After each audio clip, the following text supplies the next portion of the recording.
रत्नभंडार गणति मणति को नहीं प्रतिक्रिया रखिछंती आईन मंत्री पृथ्वीराज हरिचंदन कहिसेंती सरकार देइथिबा कंटरे सरिबनी रत्नभंडार गणति।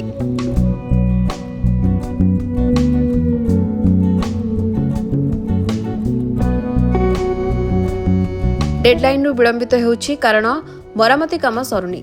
जेतिकी आकलन करा जायथिला ताठो अधिक मरामती कामर आवश्यकता रहिछि। पूरा आकलन एपर्यंत होई पारिनी आउ मासे किंबा 2 मास लागिबो मरामती पई। एहा परे गणति मणति प्रक्रिया आरंभ करि परिबो। रथयात्रा पूर्वरु गणति मणतिर प्रक्रिया शेष करिबो।